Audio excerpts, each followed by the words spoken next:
Bom dia a todos. Então, hoje vamos ter 2 horas junto. Eu vou passar uma aula que basicamente resume um pouquinho tudo, que depois iremos aprofundir mais no nosso curso. Então, a gente vai ver...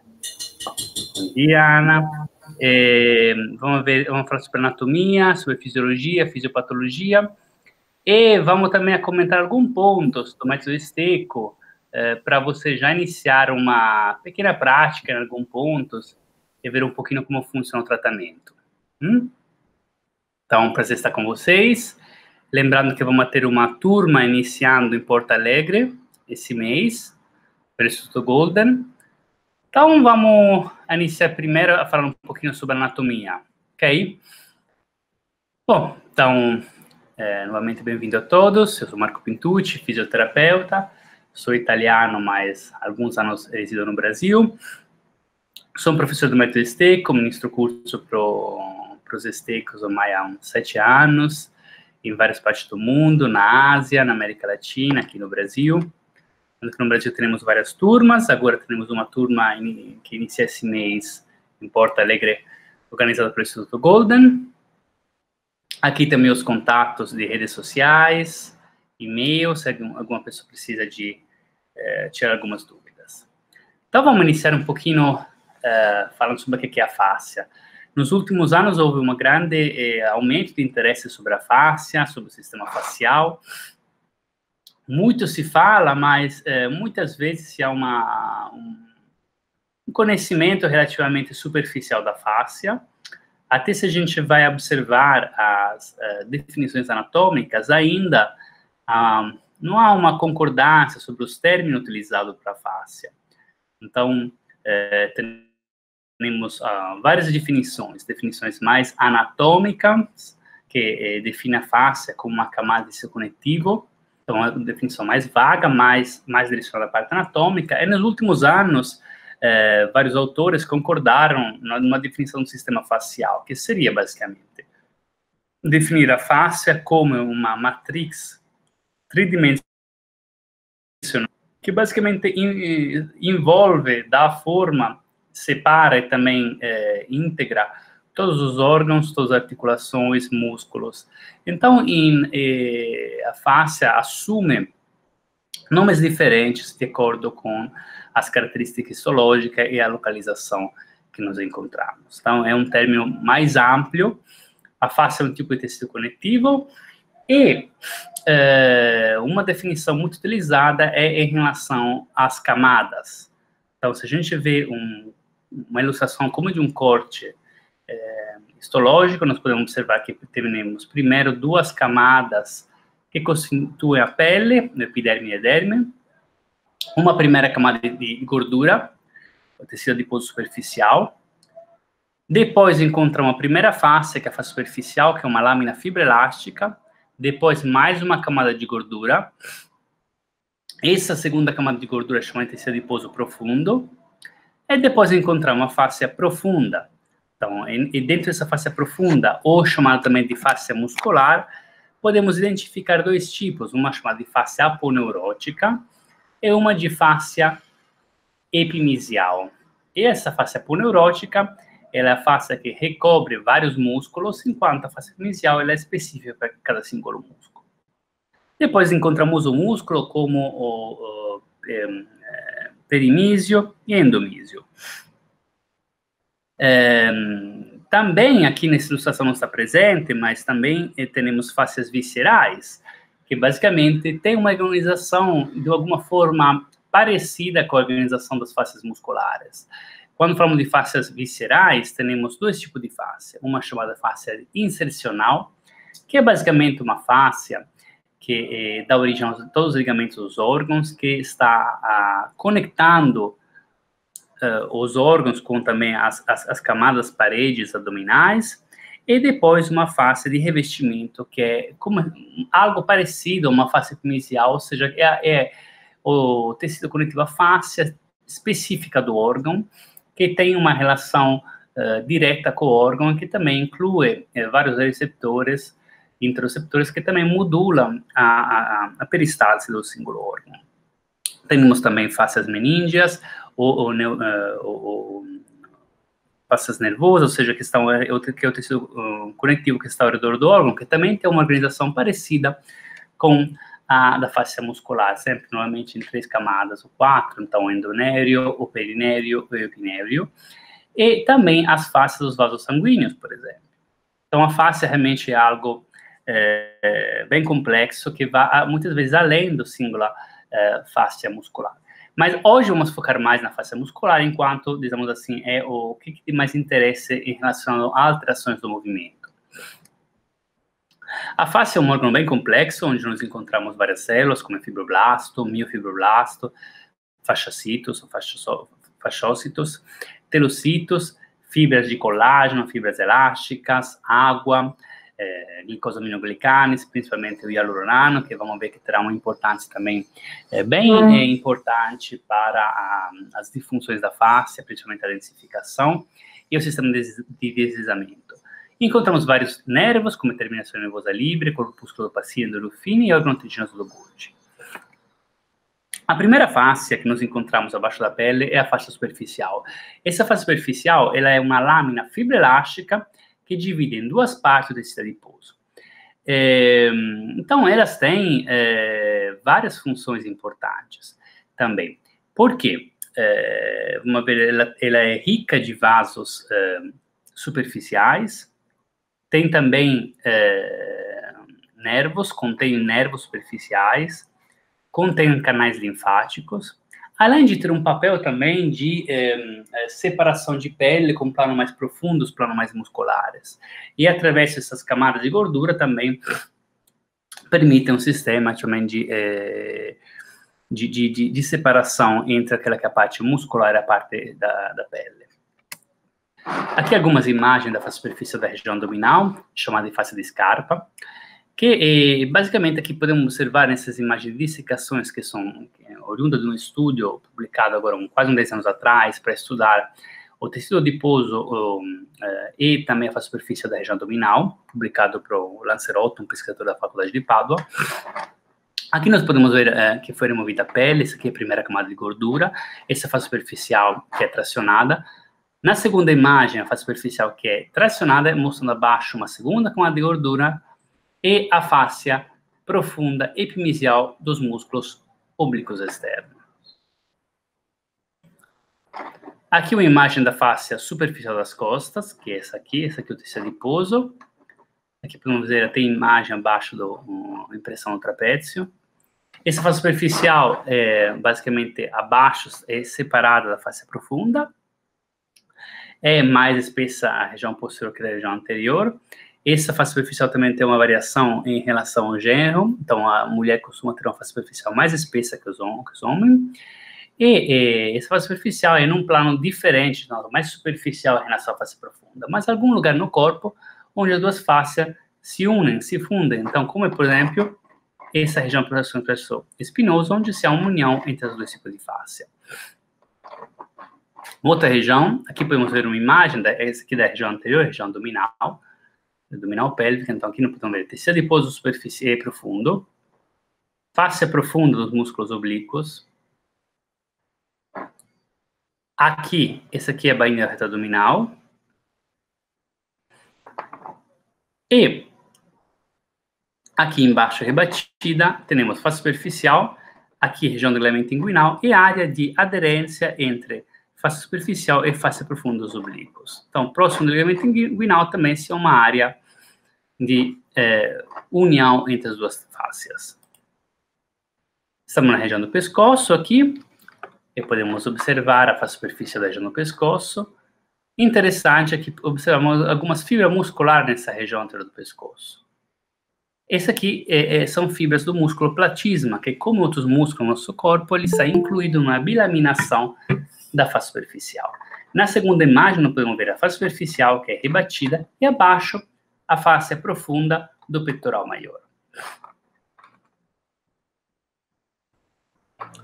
Na região da mama inferior, aqui é uma imagem lateral da coxa, podemos ver a face superficial, que é levantada. Abaixo, podemos observar já a face profunda, com, inclusive, o trato iliotibial.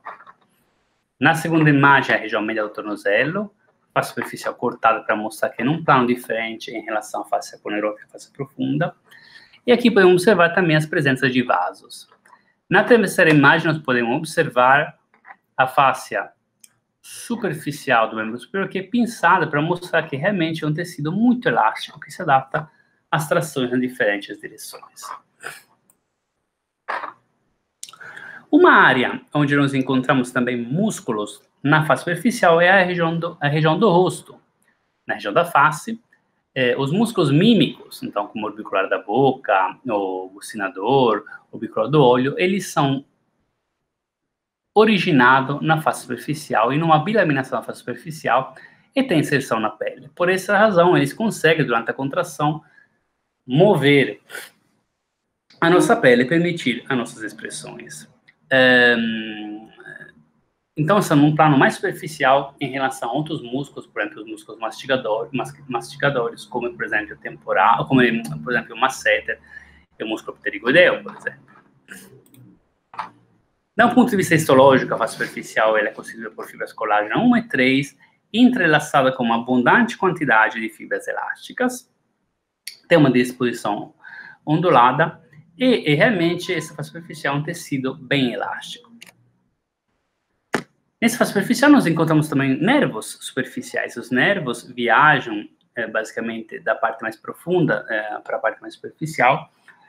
E quando o nervo se torna superficial, ele passa por um pequeno orifício, no caso do nervo fibular superficial, que é um orifício onde o nervo passa da face profunda para a face superficial, para depois viajar na face superficial. Então, essa face superficial também tem uma função de proteção dos vasos superficiais. Também nos encontramos os vasos perforantes, plexos vasculares e canais linfáticos. E, portanto, entendemos que essa face superficial tenha também um papel importante para o sistema linfático. Nessa imagem, nós podemos ver uma foto onde é mostrada a vena safena. A vena safena, como em outros vasos do membro inferior, são incluídos numa bilaminação dessa face superficial. Então, essa face superficial tem uma relação bem íntima com os vasos e desempenha um papel também de proteção do vaso, ou seja, quando se há um tensionamento correto, permite que o diâmetro do vaso permaneça invariado e que, portanto, o fluxo sanguíneo seja estável. Enquanto, em caso de uma alteração, pode ser que o diâmetro do vaso seja alterado e isso possa gerar também uma alteração do fluxo. Então, essa face superficial, ela é mais superficial, mais próxima da pele, e tem papéis importantíssimos em relação ao sistema circulatório superficial, em relação ao sistema linfático, em relação aos vasos superficiais, e também em relação à separação de ativação dos esteroreceptores, que são receptores da pele, que captam mais estímulo externo, e a parte proprioceptiva. Da um ponto de vista de tratamento, a face superficial, sendo um tecido bem elástico, responde melhor a manobras mais superficiais e manobra de alongamento, manobra de estiramento também de pele e tecido subcutâneo superficial, mantida por uma quantidade de tempo maior.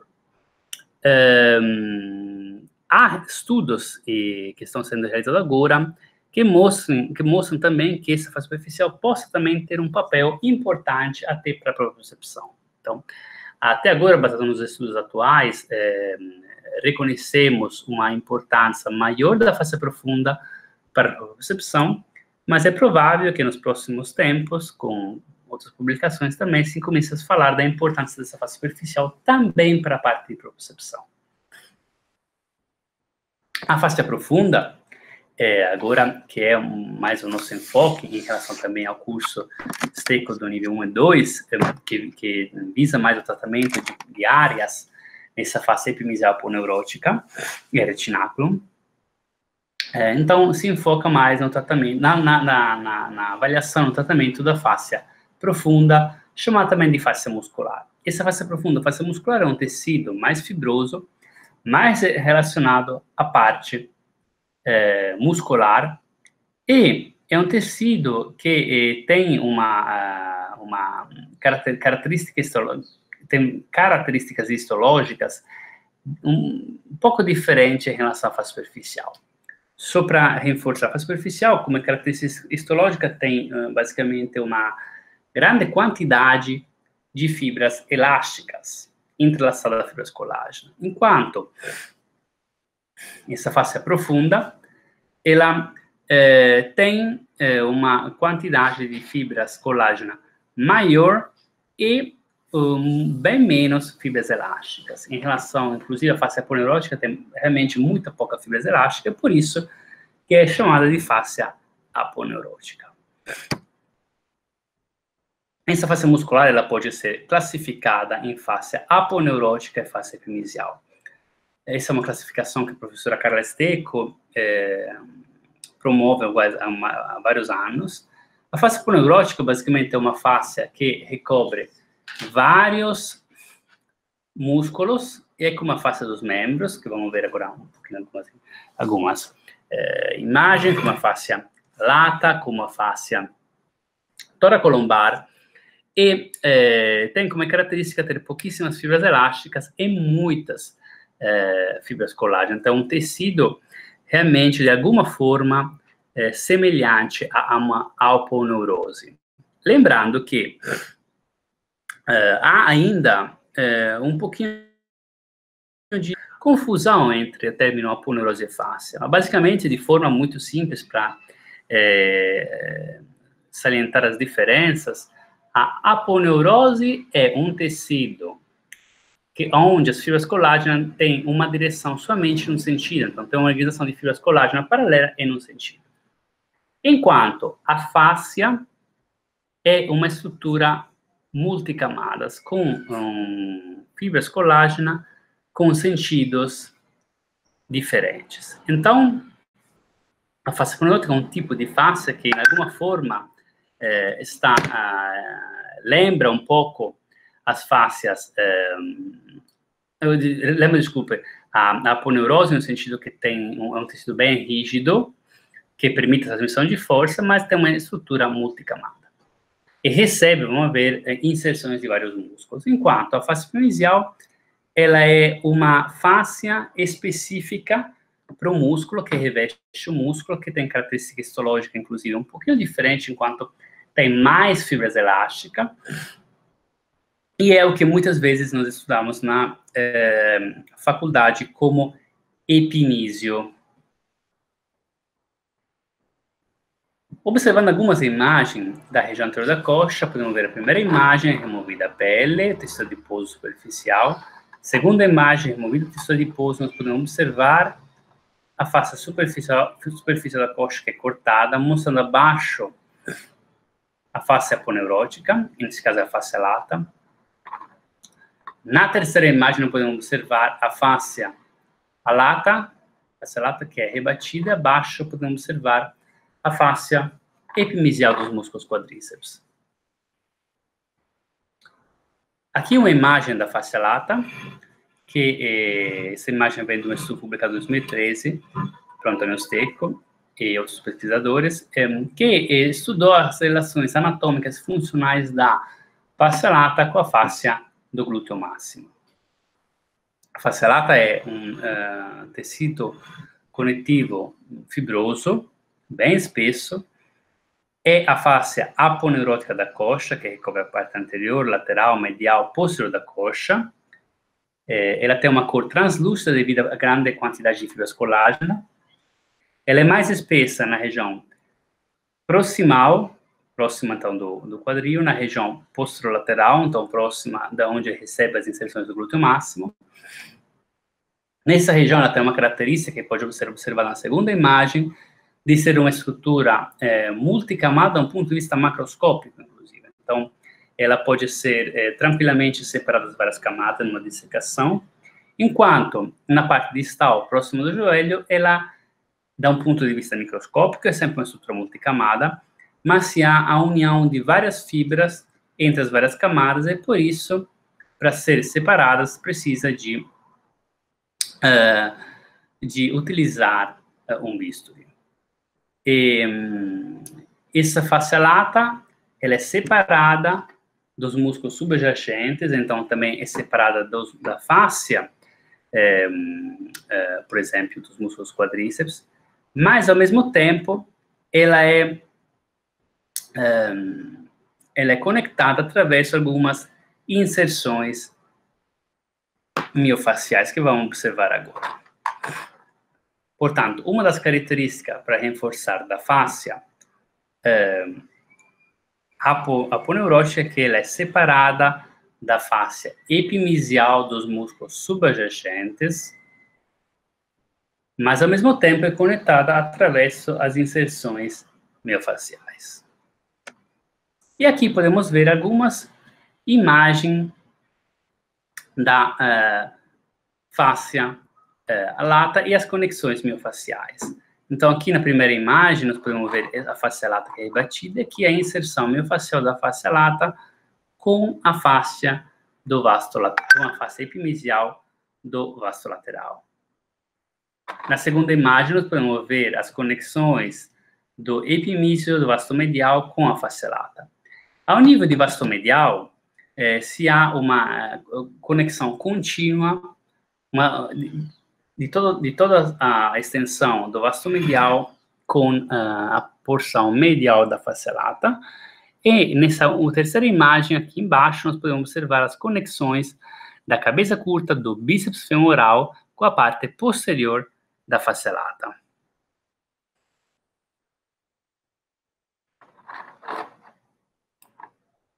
Aqui também temos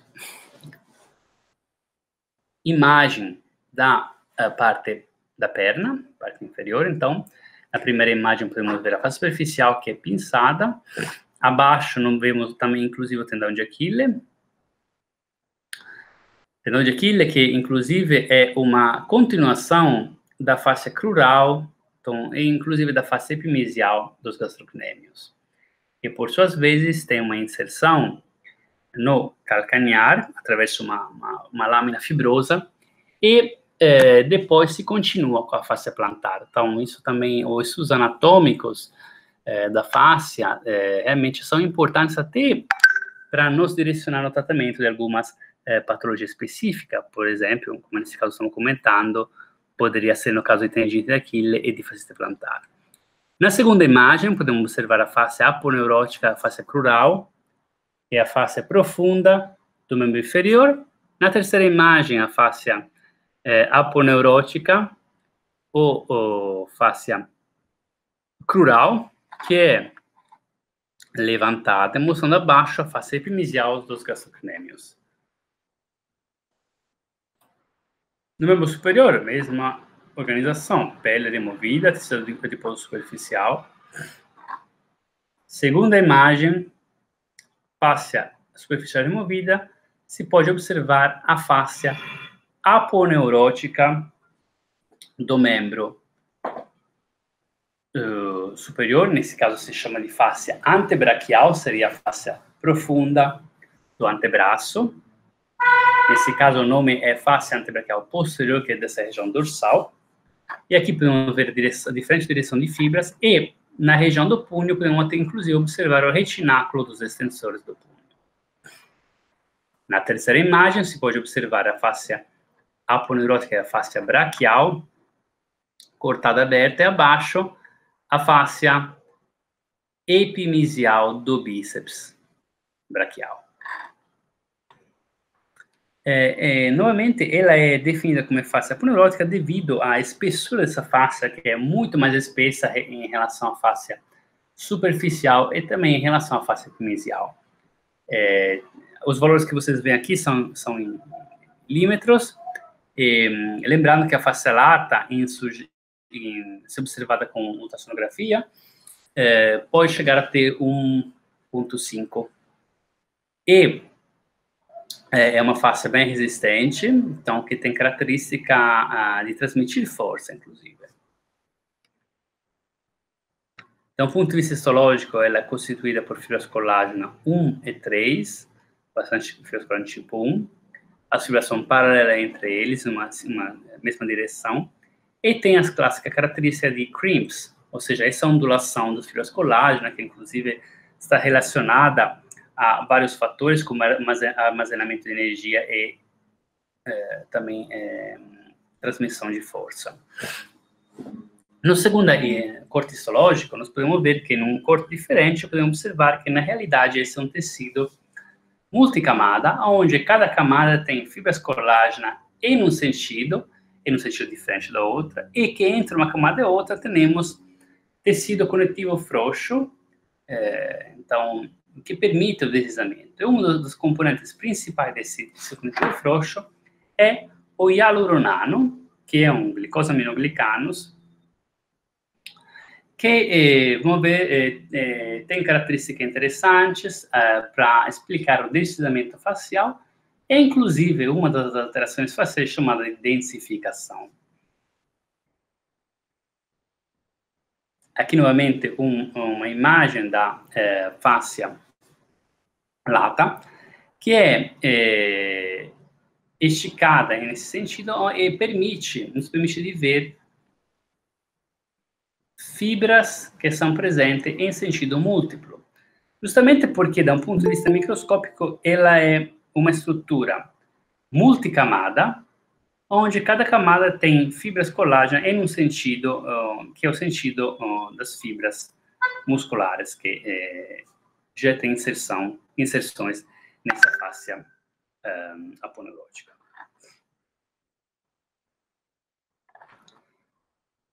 Aqui é um estudo que foi feito para fazer uma reconstrução 3D da face toracolombar e da face mamífera, da face crural, onde foram pegos várias pequenas amostras de face toracolombar e de face crural em cadáveres, e depois, através da participação do professor de bioengenharia, através de um software foi feita uma reconstrução 3D. Foi mostrado que essa face toracolombar e a face crural é uma estrutura multicamada, formada por 2 ou 3 camadas de tecido conectivo fibroso, onde as fibras têm uma mesma e onde uma camada e outra tem fibras colágenas direcionadas em sentidos diferentes uma com a outra. E entre uma camada e uma outra, nós temos tecido conectivo frouxo que permite o deslizamento dessas fibras, dessas camadas, de forma independente.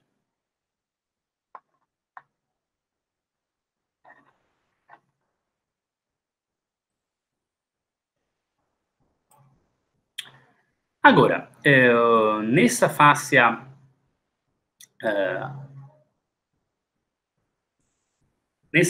aponeurótica, achamos também incluído os retináculos. Os retináculos são, basicamente, reforço da face aponeurótica, então são estruturas que nós costumamos estudar mais na região do punho, do nozello. São estruturas multicamada de fibras colágenas, que basicamente,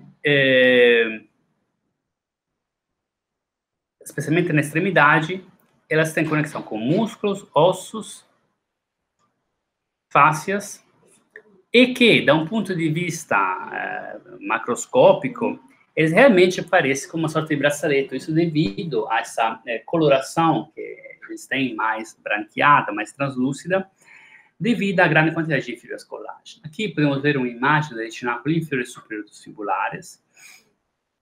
Lembrando que estudos anatômico até em cadáver nos mostra que, se consideramos o retináculo como uma estrutura multicamada de tecido conectivo fibroso, podem ser encontrados em várias partes do corpo, além dos clássicos retináculos que nós estudamos muitas vezes nos clássicos livros de anatomia, mas também, se nós estudamos livros um pouquinho mais profundo, mais detalhado de anatomia, como, por exemplo, Testiu, que é um livro de anatomia francês, nós podemos ver que teremos descrições de vários retináculos além do punho e tornozelo.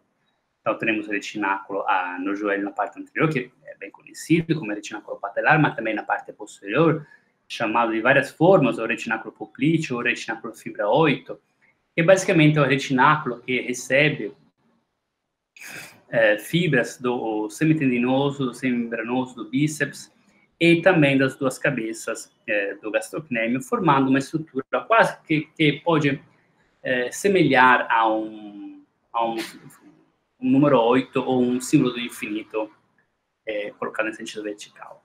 Também temos retináculo na região do plexo psifoide, sob a sínfise púbicas, ao nível fasciculolombar. Então, vamos ver que depois os estudos anatômicos, especialmente em cadáver, nos mostram muitas vezes que a anatomia difere um pouquinho principalmente das ilustrações que costumamos estudar também nas faculdades. Os retináculos são as estruturas, inclusive, que, da um ponto de vista de inervação, são as mais ricas ao nível de face aponeurótica. Aqui podemos ver uma imagem do retináculo do tornozelo, retináculo superior e inferior dos extensores, e podemos ver que ele está em continuidade com a face crural, que é a face aponeurótica do tornozelo.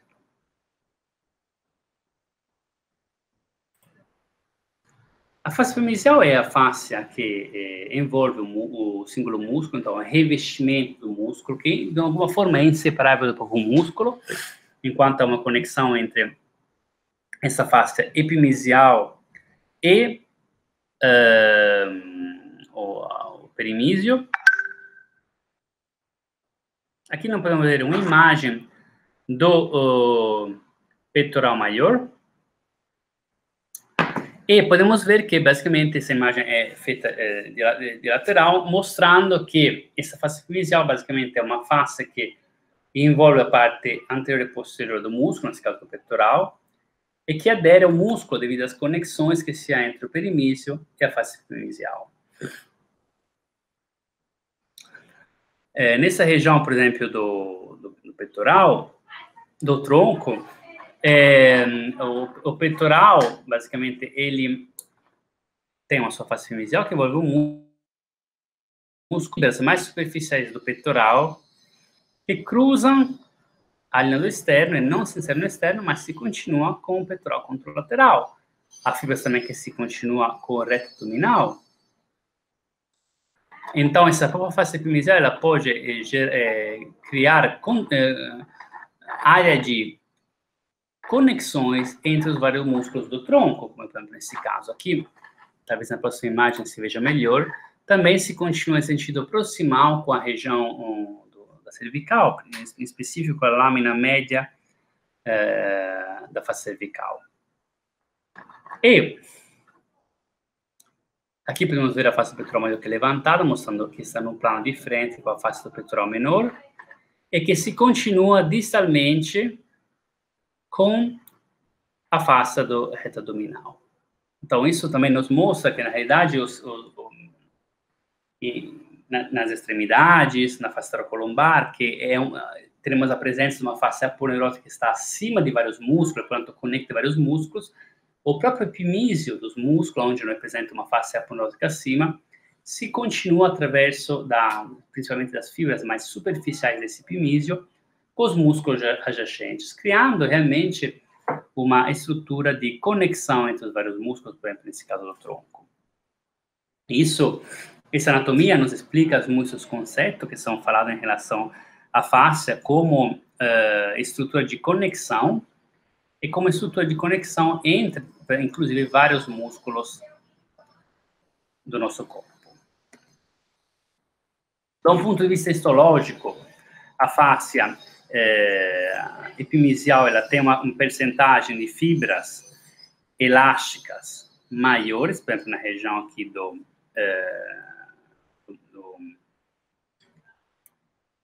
essa imagem é da região do bíceps, em torno de 15% de fibras elásticas.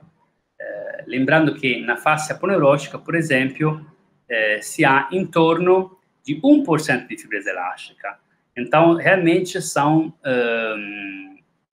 muito pouco, por isso que é definida como face aponeurótica, enquanto na fase mesial se tem uma percentagem de fibras elásticas muito maior. Aqui podemos ver uma imagem da face epimesial do glúteo máximo. E, basicamente, aqui podemos observar novamente a conexão entre as fibras musculares e a face do glúteo máximo, que envolve o músculo, que é uma lâmina fina, um epimesio fino, que envolve todo o músculo, que depois está separado da face, por exemplo, do glúteo médio.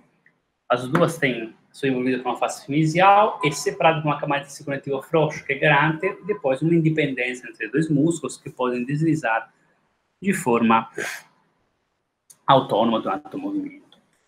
Também aqui é mostrada a continuação do glúteo máximo com a face lata, okay? Formando, inclusive, o septo intermuscular lateral, que separa a parte dos quadríceps com a parte dos isquiotibiais. E aqui podemos observar que essa faixa do glúteo máximo, ela se continua em senso proximal com a faixa toracolombar e distalmente com a faixa lata, medialmente com o periósteo do sacro e inferiormente, novamente, com a faixa lata. A um nível de face epimesial do glúteo máximo, cerca de 80% das fibras não se inserem na linha áspera do fêmur, mas se continua com a fáscia lata. Então, realmente, aqui entendemos que essa fáscia lata, ela, de alguma forma, se torna uma sorta de cinta de transmissão que permite a transmissão de força do glúteo para o joelho. Que isso pode também ser implicada na transmissão de força, mas também em algum processo de disfunção, por exemplo, uma alteração do glúteo máximo pode, basicamente, gerar algumas tensionamento na região, por exemplo, do joelho, na face lata, através do joelho, podendo, de alguma forma, ou alterar a propriocepção, ou também já algumas queixas de dor devido à ativação de nociceptores, ou, por exemplo, uma ferência nociceptiva, que pode ser interpretada como dor. Portanto, a face profunda, ela é uma face mais, que tem, da um ponto de vista de camada mais profunda, é mais próxima da parte muscular, ela é mais espessa, tem uma percentagem de fibras colágena maior, e ela tem como função, importância maior para a transmissão de força,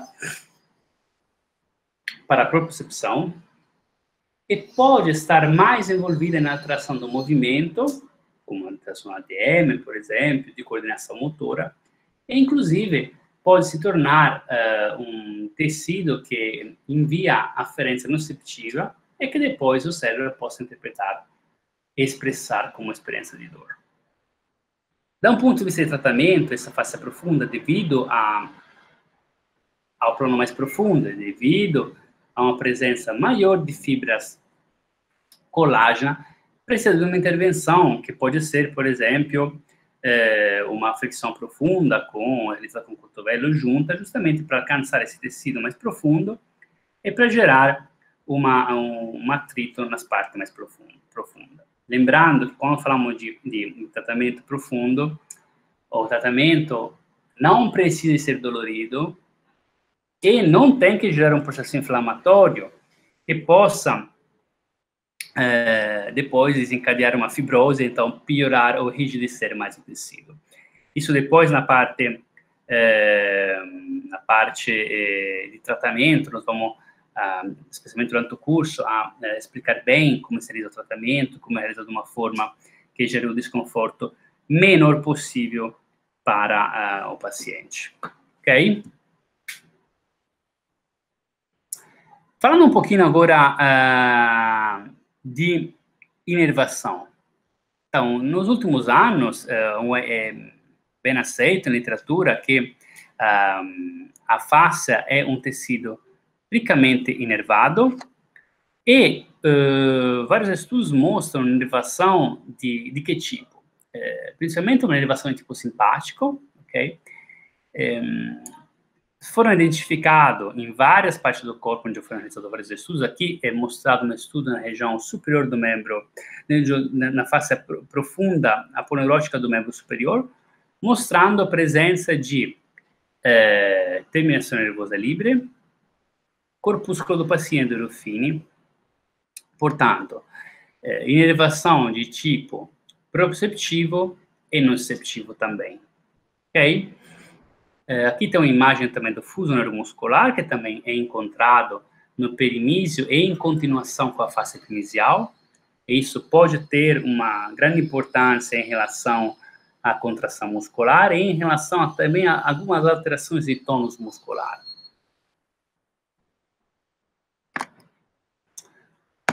Aqui é uma tabela de um estudo que foi realizado no membros superiores, estudando a inervação de diferentes áreas da face aponeurótica do membro superior, então uma parte mais próxima da inserção do bíceps na face braquial, na parte da certo fibroso, então na inserção do bíceps na face antebraquial, na região da face do antebraço, antebraquial, e na região dos retináculos flexores. A região do retináculo é a região onde nós temos uma percentagem maior de receptores, maior terminação nervosa livre do que o músculo do paciente Ruffini. Agora, o entendimento desses receptores, inclusive, é muito importante para nos explicar o conceito de propriocepção em relação à fáscia, inclusive para entender as alterações da propriocepção relacionadas à disfunção do tecido facial, e inclusive para o movimento. Eu não sei se todos de vocês são familiares com isso, mas basicamente, Pacini e Ruffini são receptores que são apresentados inclusive na face, mas também nos tecidos, que respondem, cada um deles, a um estímulo diferente, inclusive a Pacini responde mais a um estímulo mais prolongado, mais mantido, como pode ser até uma pressão, um alongamento, tipo manual, inclusive. Desculpa, o Ruffini. Enquanto o Pacini responde melhor a alterações bruscas de direção, de vibração, o Pacini tem um papel muito importante de propriocepção, inclusive de aumentar a propriocepção local, enquanto o Ruffini também tem uma relação com o sistema nervoso autônomo, então diminui a atividade simpática, então isso é também um conceito importante que a gente tem que levar em conta depois do nosso tratamento. Enquanto a terminação nervosa livre pode ser de vários tipos, pode ser algumas de com limiar mecânico baixo, então que tem uma função mais proprioceptiva, outras que podem ter uma função nos receptores. Inclusive, essa terminação nervosa livre, dependendo do tipo de pressão, estímulo que é dado, por exemplo, um estímulo mais forte, pode gerar alguns fenômenos, como, por exemplo, extravasamento do plasma, como uma maior vasodilatação, e, portanto, pode se tornar muito interessante para o tratamento. Também a terminação nervosa livre tem uma função de ativação, um estímulo, uma maior atividade vagal, e, portanto, conseguem diminuir a atividade simpática, aumentar a atividade parasimpática, gerando depois, por suas vezes, até uma diminuição do tônus mais global, diminuição do tônus local, como falamos, dependendo dos estímulos, também um extravasamento do plasma, que vai modificar depois a matrix. Consegue, através da modulação do sistema simpático, diminuir a atividade do miofibroblasto. Então, depois, durante o curso, a gente vai estudar mais de forma aprofundida os receptores e como a gente pode, através dos receptores, achar uma via de estímulo também do sistema nervoso autônomo. Aqui um estudo interessante que mostra a inervação de tipo nociceptivo da face toracolombar. Aqui, basicamente, dois sujeitos saudáveis, sem queixa de dor lombar, receberam infiltrações guiada pela ultrassonografia de solução isotônica para utilizar como controle e de solução hipertônica para gerar uma irritação química dos receptores ao nível de face trocolombar, ao nível de músculos paravertebrais e de face superficial. Depois foi pedido para os pacientes, através de algum teste qualitativo e através da algometria, foi avaliado basicamente a intensidade da dor, a duração da dor, a área de extensão da dor e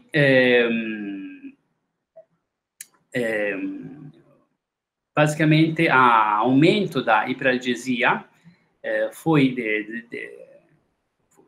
presente somente no experimento com a solução hipertônica nos músculos, mas não na face, no tecido cutâneo. O tecido que gerou mais dor como intensidade e como área de extensão, como área de radiação, foi a face trocolombar, seguida pela superficial e depois os músculos. E, da um ponto de vista qualitativo, há infiltrações na face geraram uma dor de tipo pungente, de queimação e de agulhada, sugerindo justamente uma elevação para a fibra alfa-C de tipo nociceptivo.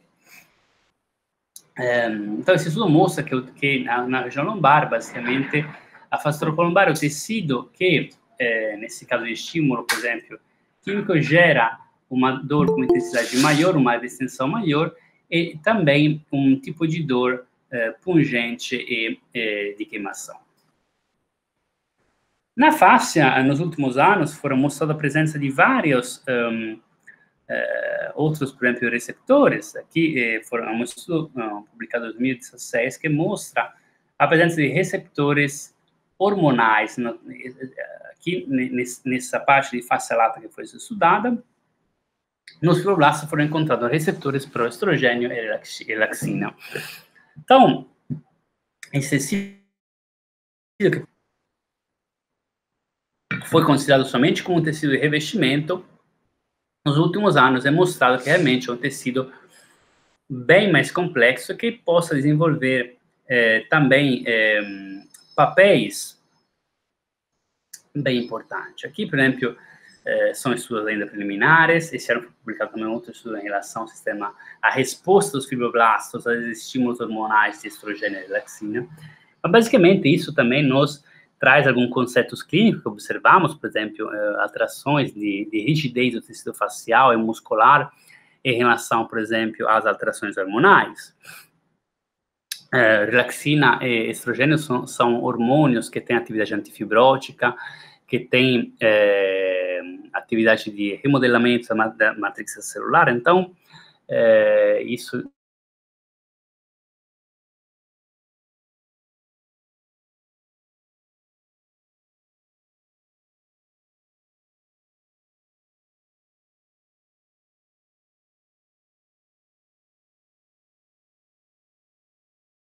facial. Por quê?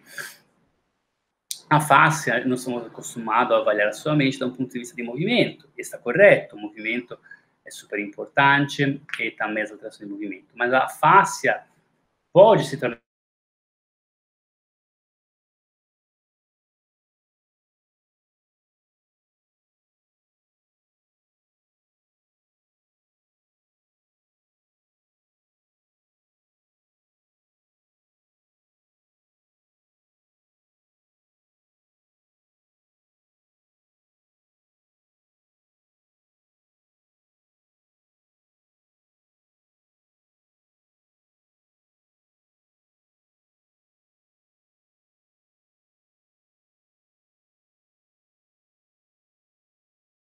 E aqui, esse é um estudo invece mais recente, que foi publicado esse ano, no final do ano passado, na verdade, que estudou basicamente a resposta do fibroblasto ao estímulo de diferentes concentrações de hormônios sexuais, nesse caso de estrogênio e relaxina. Então, basicamente, foi avaliados in vitro esse fibroblasto, submetido aos níveis de estrogênio que representam os diferentes níveis durante o ciclo da mulher, e foi observado que quando era simulado com uma concentração maior de hormônio sexual feminino e estrogênio, os fibroblastos respondiam com uma produção maior de fibras colágeno tipo 3, uma diminuição da concentração da quantidade de fibras colágeno tipo 1. Pelo contrário, quando se havia estímulo com níveis menores, por exemplo, como no período pós-menopausa, foi observado uma maior concentração de colágeno tipo 1, uma diminuição de colágeno tipo 3. Isso significa o quê? Que quando temos concentrações maiores de hormônio sexual feminino, de estrogênio, como no caso, por exemplo, da gravidez, teremos um tecido facial que se torna mais elástico devido à presença maior de fibras colágeno tipo 3. Enquanto, em uma situação tipo pós-menopausa, o tecido se torna mais rígido devido à maior concentração de colágeno tipo 1. O que é interessante é quando foi adicionado a relaxina, isso basicamente normalizou os valores, então restabeleceu uma homeostase tecidual. Portanto, isso pode até no futuro abrir áreas para estudo inclusive ou de possíveis medicações como a relaxina para remodelar o tecido, mas também para nós, como fisioterapeuta, nos guias para ter uma anamnese mais ampla e investigar também se há, de alguma forma, alterações hormonais, se é o caso, de repente, de depois direcionar o paciente para um endocrinologista, no caso de uma alteração, porque isso pode se tornar também um dos fatores que pode alterar o tecido facial. A face também tem relação com as fibras nervosas. Aqui é um estudo realizado no nervo músculo-cutâneo, então uma grande fibras nervosas, que mostra que o nervo tem e as faces nervosas, basicamente elas têm uma característica de organização que remete novamente à organização que encontramos nos músculos. Então, se vocês lembram, no músculo tecido temos o endomísio, que está ao redor da cingula fibra, o perimísio, que envolve vários fascículos, o epimísio, que envolve todos os músculos, e depois uma fáscia aponeurótica, que envolve vários músculos. Ao nível de nervo, nós temos o endonéurio, que circula a cingula fibras, o perinério, que circula os fascículos de fibra, e o epimísio, que basicamente está, o epinério, que está ao redor de todo o nervo. Isso, lembrando que entre uma camada e uma outra, temos sempre a presença desse conectivo frouxo, que cria uma sorte de estrutura telescópica, que permite que o nervo possa deslizar sem criar um atrito durante a contração muscular e o movimento. Aqui uma imagem do estudo recente sobre o nervo mediano, sobre as relações do nervo mediano com a face epimisial aponeurótica do nervo superior. Que foi encontrado que basicamente o nervo mediano, principalmente a capa paraneural, que é basicamente a parte mais distante do conectivo do nervo mediano, ela está conectada em todos os sujeitos que foram avaliados com a face aponeurótica e a face epimisial. Aqui em algumas áreas, por exemplo, como você vê na primeira imagem, passa abaixo do lacerto fibroso da inserção do bíceps, e também, especialmente na região do antebraço, ele mesmo está incluído e conectado à face epimisial, por exemplo, dos músculos flexores superficial e profundo dos dedos. E, portanto, isso é um conceito que nós tem que direcionar também nosso tratamento, porque e também, inclusive, o próprio diagnóstico do túnel carpal, né, que muitas vezes, sendo avaliado como eletroneuromiografia somente, o nível do túnel carpal, se encontra que ao nível do túnel se há uma alteração de condução nervosa, mas não sabemos se a compressão aconteceu em algumas áreas mais proximais. Agora, até agora nós falamos da componente fibrosa, mas já citamos que entre uma camada e uma outra temos o tecido conectivo frouxo, que basicamente é a nossa substância fundamental da matrix extracelular, que basicamente está entre as várias camadas e permite um deslizamento dessas camadas. Dentro essa substância fundamental e tecido conectivo frouxo, um dos componentes principais é o hialuronano, ou também conhecido como ácido hialurônico. Ele é um glicosaminoglicanos, que tem uma forte ligação com molécula de água, que normalmente ele está ligado com molécula de água. O hialurano, inclusive, claramente está presente em várias partes do corpo, em cada parte ele desenvolve um papel diferente. E, ao nível de face músculo, um dos papéis é justamente, sendo agregado a molécula de água, de permitir um fluido que permite o deslizamento dos vários músculos em relação um com o outro, e das várias faces em relação uma com a outra. E quando temos uma alteração desse hialuroniano, basicamente temos uma das alterações faciais, que vamos citar um pouquinho mais para frente. Mas esse hialuroniano, dependendo das alterações das moléculas, está associada a processo, por exemplo, inflamatório, processo fibrótico, a processo de alteração da matriz celular. As concentrações de hialuroniano variam ao nível de fáscia, e depois vamos entender até o porquê.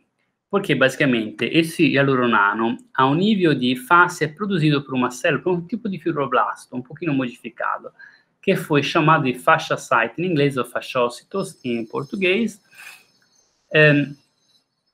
Esse tipo de fibroblasto, ele tem característica morfológica um pouquinho diferente, vocês podem ver aqui na imagem, que é mais arredondado. E o fibroblasto, quando ele é estimulado principalmente para estímulo de carga, de alongamento, de força de cisalhamento, ele produz fibras colares, então produz a componente fibrosa da matriz.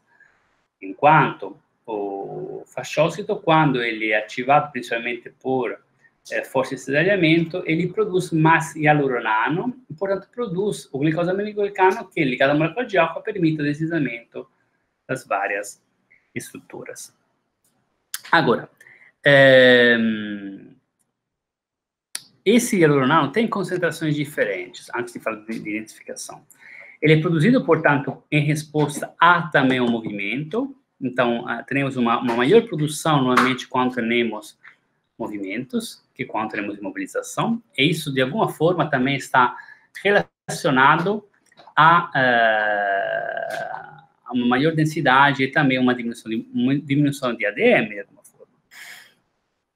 O hialuroniano se encontra com concentração maior nas fáscias aponeurótica que nas fáscias epimisiais. Por exemplo, tem um estudo realizado pelos Estecos, para aquela Esteco, publicado no ano passado, e para Catarina Fede, que é uma pesquisadora da Faculdade de Padua, que estuda muito o hialuroniano, que mostra basicamente que as fáscias, por exemplo, como a fáscia aponeurótica, fáscia trocolombar, fáscia lata, baino reto abdominal, tem uma concentração maior que, por exemplo, as fáscias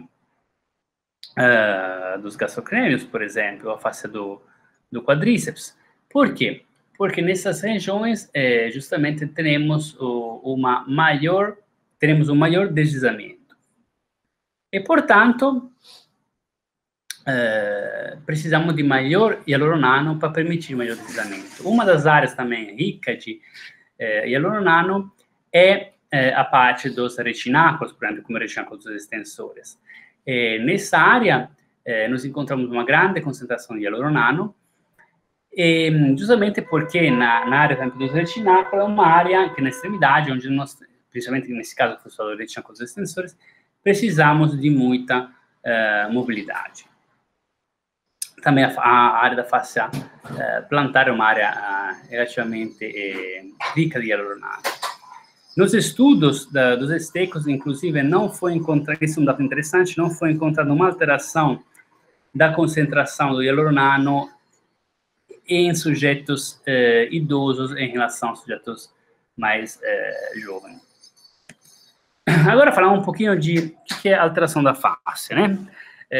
Temos duas alterações principais da face. A principal, conhecida, é a fibrose ou aderência, ou que remete a um tecido cicatricial, que basicamente é muito parecida com uma cicatriz.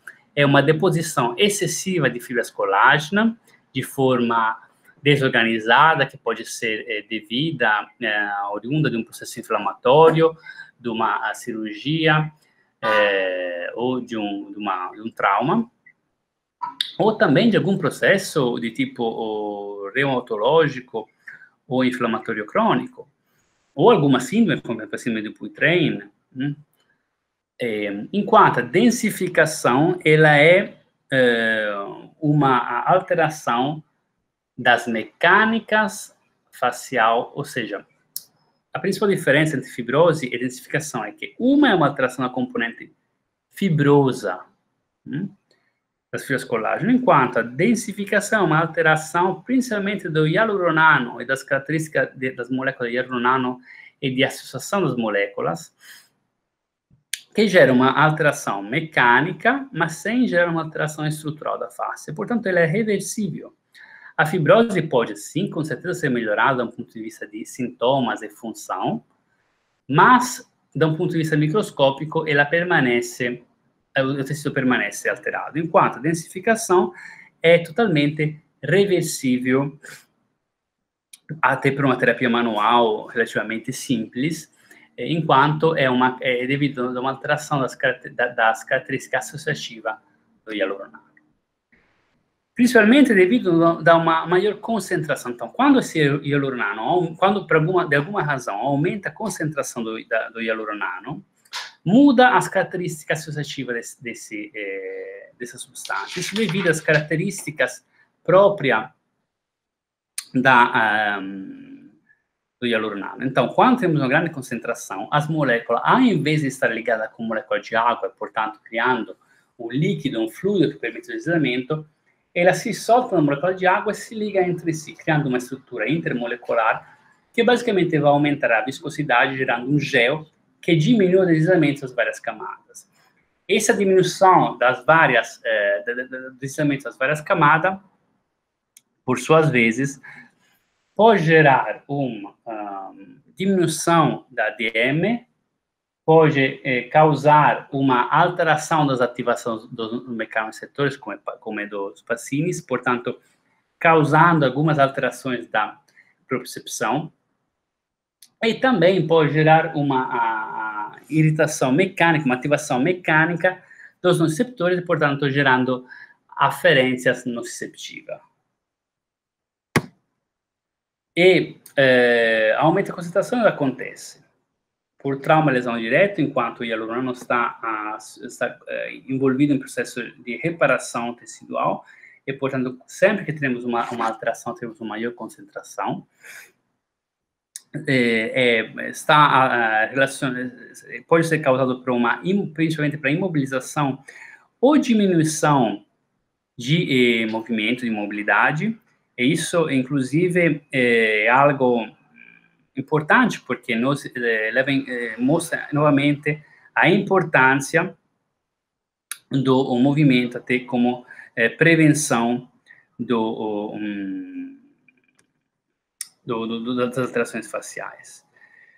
E também para uma alteração do pH. Então, quando falamos de alteração do pH, nós estamos falando, basicamente, de alteração do pH ao nível muscular, devido, por exemplo, a exercício sempre de descanso, por exemplo, mas também pode ser devido também por alterações metabólicas. Então, aqui, novamente, a importância de avaliar o tecido facial de forma mais...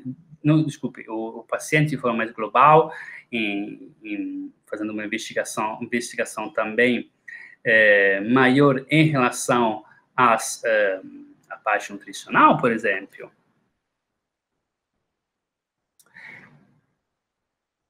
E aqui nós vemos um estudo que foi realizado em rato, que é um estudo bem interessante realizado no Japão, que mostra que uma singular semana de imobilização, nesse caso da articulação do tornozelo, mostrou um aumento substancial, significativo da concentração do hialurônico, que pode ser associado com maior viscosidade dessa substância fundamental, causando diminuição de movimento, é que, inclusive, depois, essa imobilização mantida por 4 semanas já dá origem a uma remodelação, rearranjo das fibras musculares de forma circular, gerando, possivelmente, um processo já de fibrose.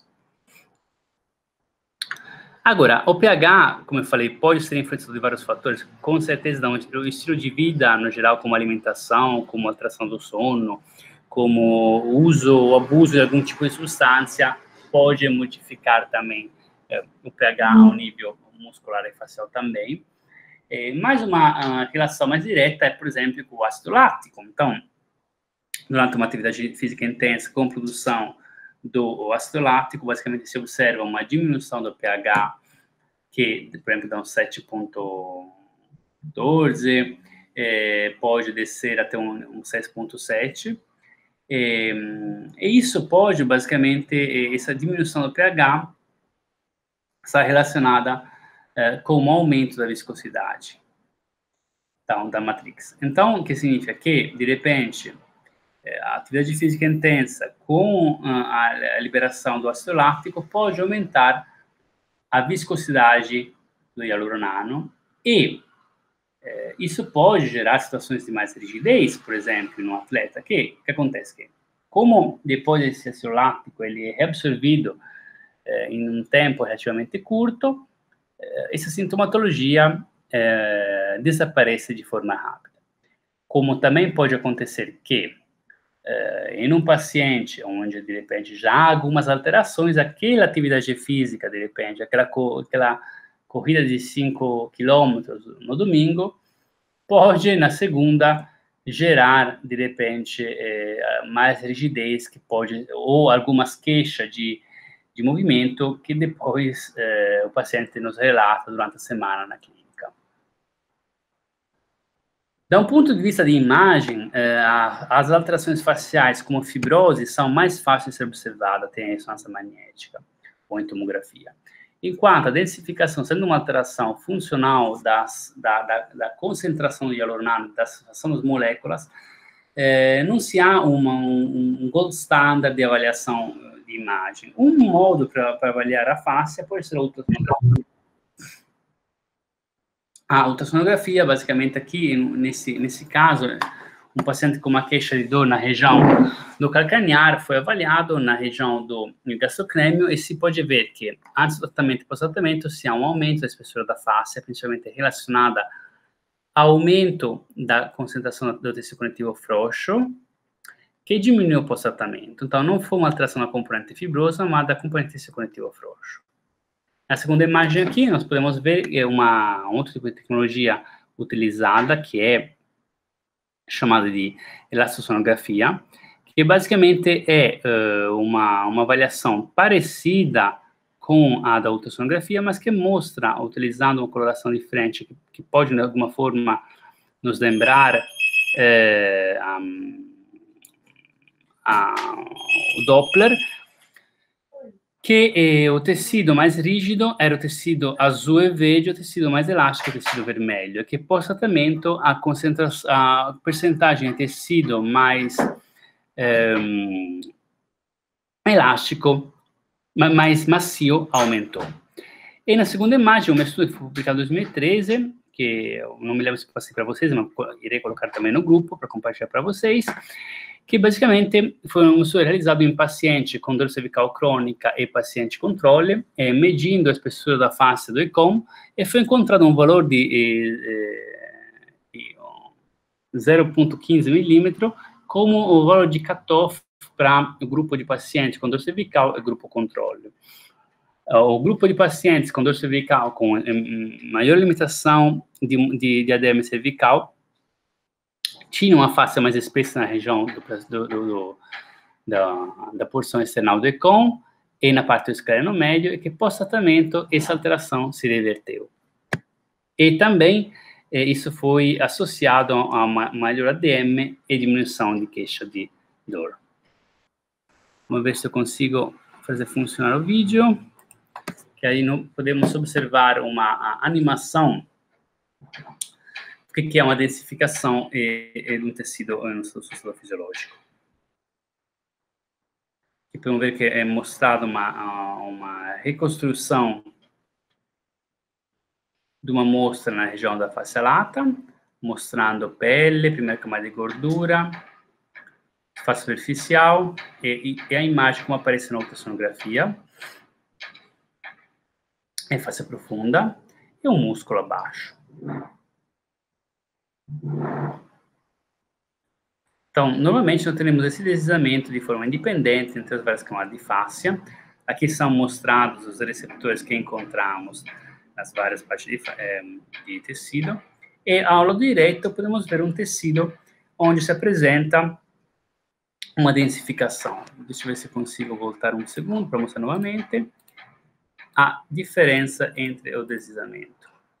Se fisiológica à esquerda e à direita, vamos observar que quando se aumenta a viscosidade, basicamente se há uma diminuição do deslizamento.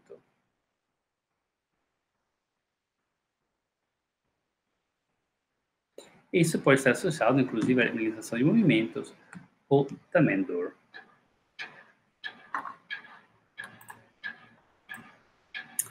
Agora, uma pergunta que nós podemos fazer é que realmente nós vamos tratar quando falamos de liberações faciais, liberação miofascial, terapia miofascial.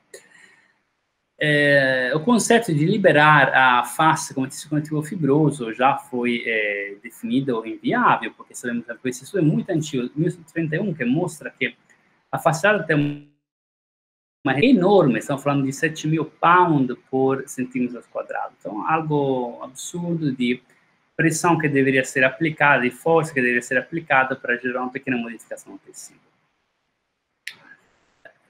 Esse tecido colágeno é um tecido extremamente rígido que foi caracterizado por ter uma resistência quase como aço. Então, realmente, um tecido bem rígido. Agora, o que pode ser modificado? Pode ser essa característica de associação às moléculas de hialurônico, que pode ser modificada por vários fatores. Um dos fatores é o aumento de temperatura e outro é a alcalinização. Então, por exemplo, no caso de aumento de temperatura, sabemos que quando a temperatura chega próxima de 40 graus, nós observamos uma dissociação das moléculas que, ao invés de estar ligadas entre si, elas se dissociam e se ligam à molécula de água, recriando aquela fluidez dessa substância, permitindo o deslizamento.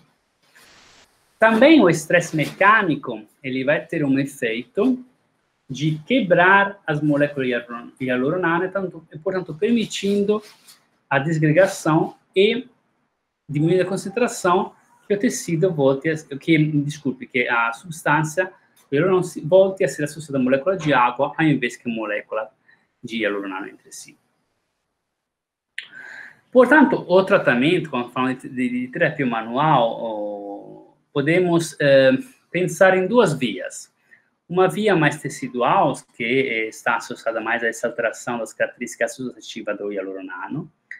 Esse tratamento, então, prevê uma fricção profunda, que basicamente vai aumentar a temperatura localmente, permitindo a dissociação das moléculas. Um estresse mecânico que basicamente vai gerar um pequeno processo inflamatório local e uma desgregação dessa molécula de hialurônico, que se fragmenta em fragmentos mais menores e depois são reabsorvidas. O tratamento, por exemplo, no método seco, é realizado em pontos específicos, que são chamados de centro de coordenações ou centro de fusões, que são pontos que coincidem com a inserção da face epimesial para a face aponeurótica, que são resultantes de vetores de forças, inclusive. Um estudo vetorial, claramente, é mais relacionado à direção de fibras, então, mais de forma anatômica. Aqui, por exemplo, um ponto que é tratado na região do tornozelo, que é o ponto de convergência entre os vetores dos gastrocnêmio e da fáscia do músculo sóleo. Então, um dos conceitos, depois que iremos ver no método seco, que não vamos tratar a área com a queixa, que muitas vezes coincide com o lugar articular, mas a parte facial, de face mesial, face aponeurótica, onde temos uma área de convergência dos vetores de força, que depois vão mover a articulação, e que no caso de densificação, gera uma contração descoordenada das fibras musculares, um movimento não correto da articulação, uma ativação dos receptores e, portanto, uma possível queixa de dor ou de alteração de propriocepção. Agora, aqui temos uma imagem do fuso neuromuscular. O fuso neuromuscular, ele está no perimísio, mas conectado com a face epimisial. Portanto, o que a gente pode observar? Que aqui a fibra intrafusal, anelo anelospiral. Quando está tudo bem, basicamente, seja de forma voluntária, ou seja, através do estímulo motoneurônio gama, depois com a contração da fibra intrafusal, alongamento anelospiral, a aferência 1A1B, depois se há a ativação que vem do motoneurônio alfa e a contração das fibras extrafusais. Mas pode acontecer que, se teremos uma alteração na face epimisial, esse processo não aconteça, porque de repente teremos sim o estímulo gama com a contração da fibra intrafusal, mas, devido a esse aumento de tensionamento, não se há aferência 1A1B e não se há a contração das fibras extrafusais conectada com aquele fuso neuromuscular, e como resultado, somente uma porção das fibras musculares se contrai, isso gera um movimento descoordenado, possivelmente ativação dos receptores, uma alteração da percepção, e inclusive pode causar, ao longo do tempo, até uma alteração articular, devido a esse movimento descoordenado, que já numa fricção com o tempo possa lesionar a articulação.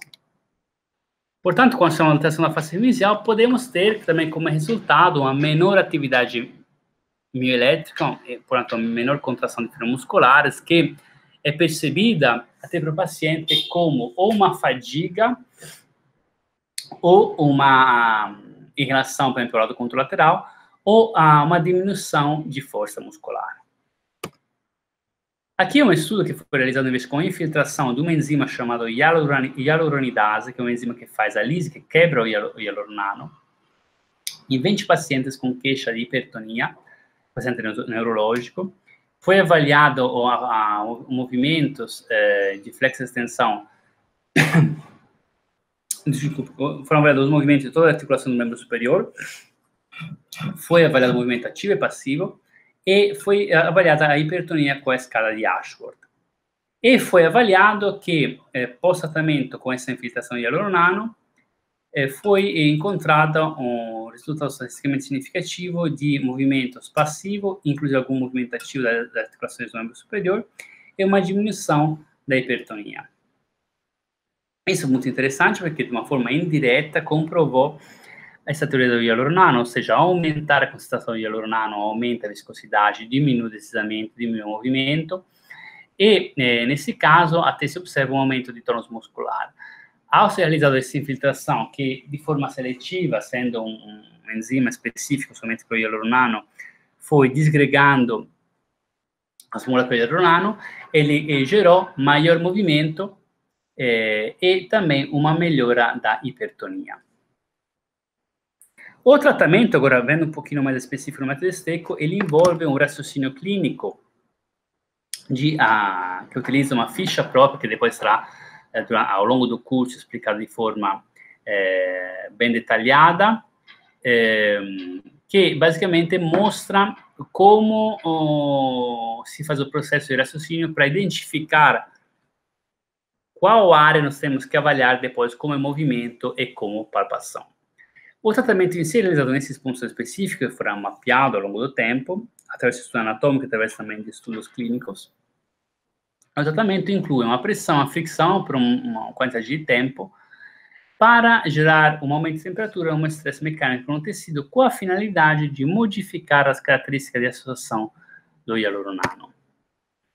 Lembrando que existem outras vias do tratamento. Aqui é uma imagem de um artigo de Schleip, que mostra uma via mais autonômica e mais receptorial do tratamento de face. Então, ao gerar esse estímulo mecânico no tecido, nós podemos gerar uma estimulação nos mecanorreceptores, tendo uma função proprioceptiva, e depois, de via descendente, uma diminuição do tônus nas unidades motoras associada onde foi realizado o estímulo, ou talvez a ser realizzato un estímulo che attivi mais o corpúsculo do Ruffini e a stimolazione nervosa livre, uma intervenção no sistema nervoso autonômico com basicamente um estímulo no hipotálamo que gera attraverso basicamente de um estímulo vagal uma alteração do tônus mais global, uma diminuição da atividade simpática que basicamente diminui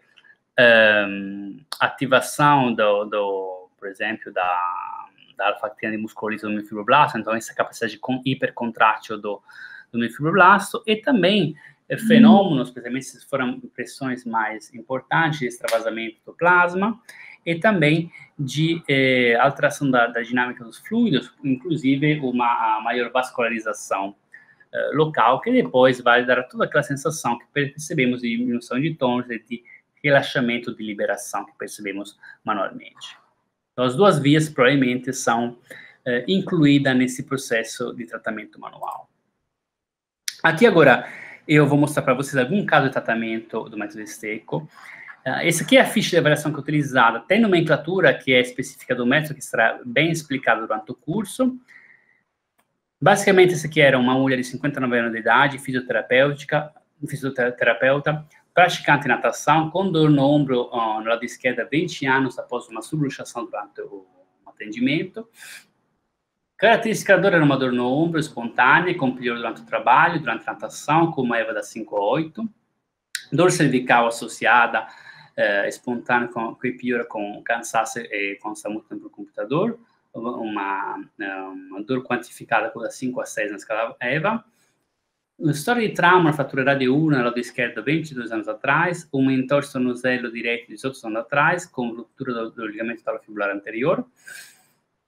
Testes de movimento mostraram diminuição da flexão e abdução do ombro, diminuição da flexão lateral e de rotação lateral da cervical.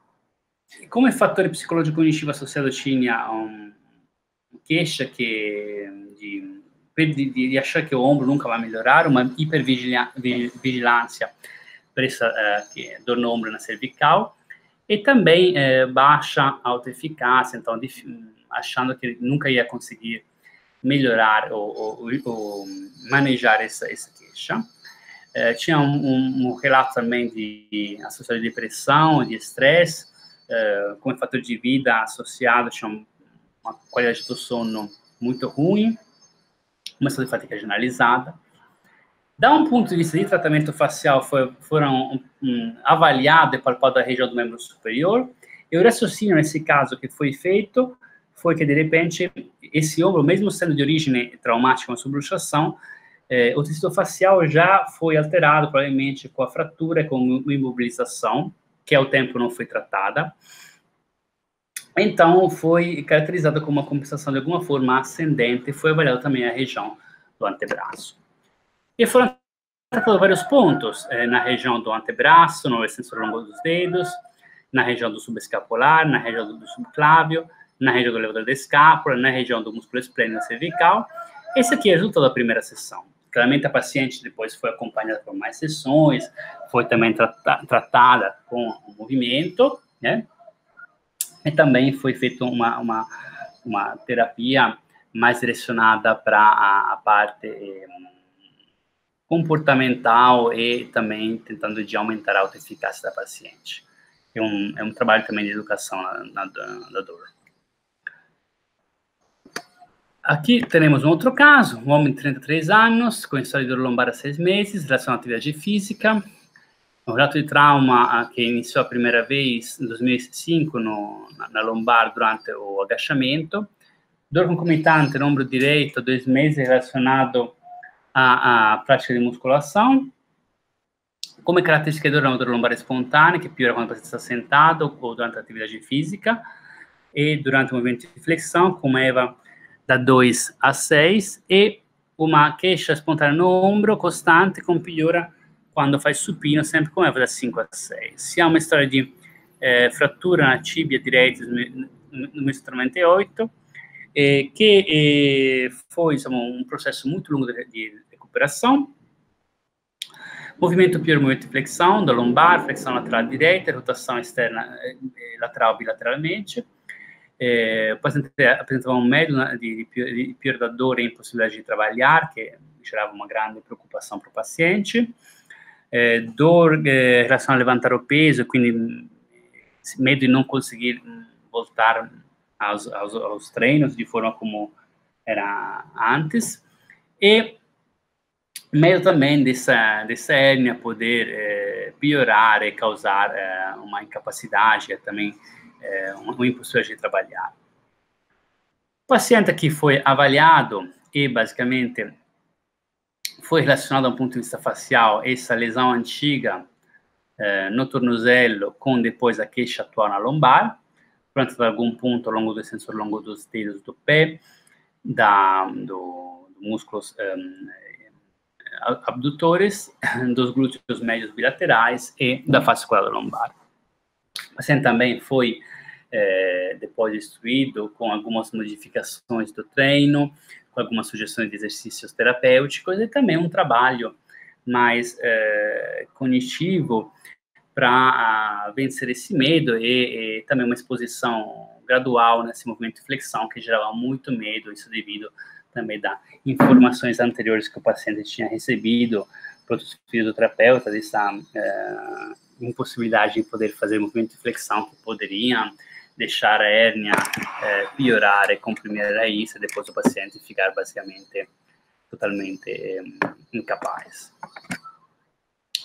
Outro caso, uma mulher de 36 anos de idade, com história de dor no quadril lado direito há 5 anos, relacionada à profissão, que é a dançarina de sapateado, e professora, que iniciou com um grande aumento de volume do treino devido a uma apresentação.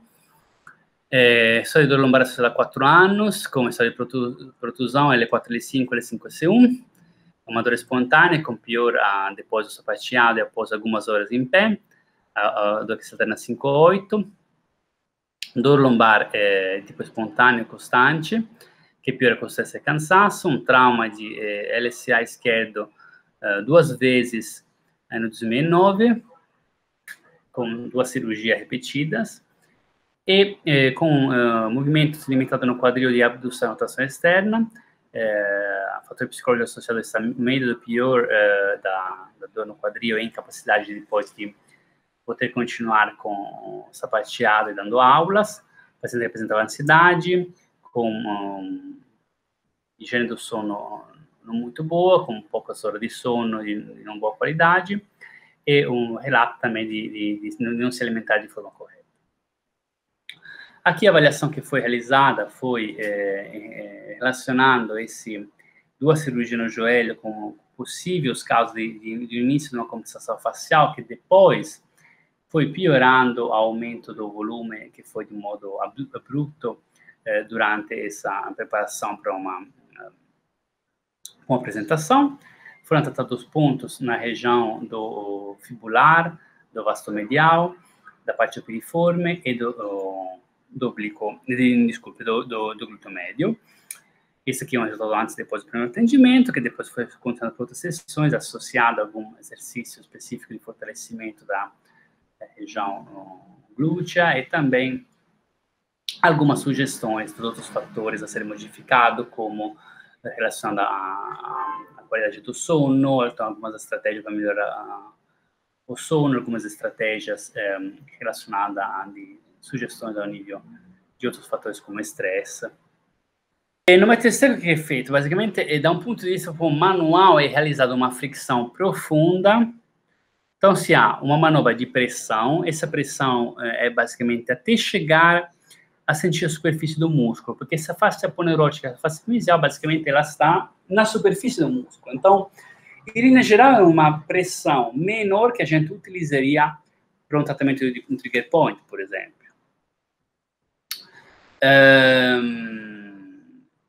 E uma quantidade de tempo. Esse tempo, depois, vamos ver, foi calculado em um estudo que varia de 3 a 5 minutos por ponto.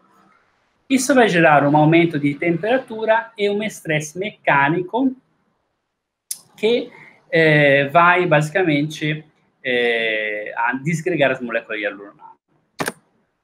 Então, por quanto tempo? Aqui foi calculado um estudo em paciente com dor lombar, basicamente o tempo médio varia da 3 a 5 minutos, tendo uma grande variação entre os pacientes em relação também à cronicidade da queixa do paciente. Então, esse tempo de 3 a 5 minutos é um tempo que vocês podem utilizar inicialmente, lembrando que pode ter uma variação entre os pacientes, ok? Agora eu vou passar alguns pontos para vocês para epicondilite lateral, por exemplo. Aqui está a nomenclatura do ponto, que depois no curso vamos explicar de forma detalhada como funciona. Primeira coisa, que é essa densificação, como é que se sente no tecido? No tecido, essa densificação se sente ou com uma sensação em tecido de granulação, ou com uma resistência ao deslizamento, que é uma sensação um pouquinho diferente da sensação de fibrose, que se percebe como uma sorte de cordão. Então, a densificação, basicamente, ela se sente, por exemplo, vocês podem fazer esse experimento comigo. Terço distal do antebraço, então, próximo da parte do punho. Aqui se é uma área de retináculo, então é uma área que já é mais fibrosa, e que é uma área que, se você gerar uma pressão mais profunda e pressionar e deslizar, especialmente com a junta, fazendo uma sorta de figa com os dedos e deslizando, você pode perceber que esse tecido se apresenta como uma sorte de crepitação, algo assim. Que nesse lugar é normal devido à estrutura do retináculo e do músculo abdutor longo do polegar. Mas isso é a sensação que você tem que procurar quando você está avaliando um paciente para uma queixa de densificação. Primeiro ponto, basicamente, é um ponto que é chamado de extracubitus, que é no terço distal do antebraço, lateral ao tendão do tríceps. Então, esse ponto, basicamente, ele, quando está densificado, ele costuma gerar uma dor na região do epicôndilo lateral. Melhor posição de tratamento, o paciente em decúbito ventral, e com a junta é criada uma fricção nessa borda lateral do tendão do tríceps, que pode ser realizada com o cotovelo ou com a junta.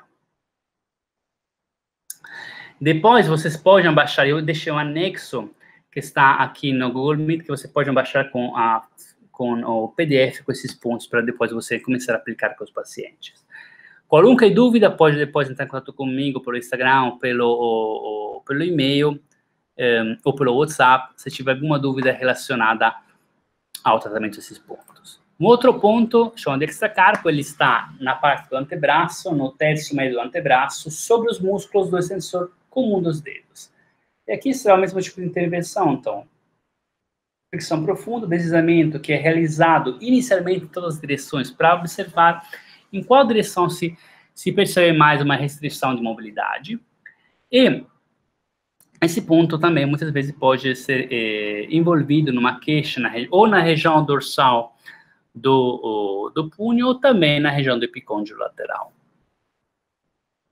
E agora eu passo para vocês alguns pontos relacionados ao túnel carpal. Nós publicamos já 2 estudos sobre o túnel carpal, que mesmo sendo uma queixa de tipo neuropática, responde muito bem ao tratamento facial, e isso acha uma explicação também, inclusive, relacionada à anatomia facial. Como já falamos, basicamente, se a gente considera as conexões do nervo medial, ele está, da um ponto de vista de braço, está conectado com toda a face epimisial, com a face, braquial, está, inclusive, a sua capa, a um ponto de vista mais antebraço, passa abaixo do pronador redondo, que tem uma relação quase como o piriforme ciático. Também ele está relacionado à face dos músculos flexores superficial e profundo dos dedos. E, portanto, é claro que o sistema mediano pode ser comprimido em outras áreas, além das áreas clássicas do túnel do carpo. E por isso que o tratamento muitas vezes se torna eficaz. Ou também, inclusive, os estudos que são realizados com ultrassonografia mostram que essa compressão pode ser observada em pontos mais proximais. Isso significa o quê, basicamente? Que é provável que nos pacientes que têm uma recidiva na cirurgia, a compressão era presente também em outras áreas, além da área clássica do túnel.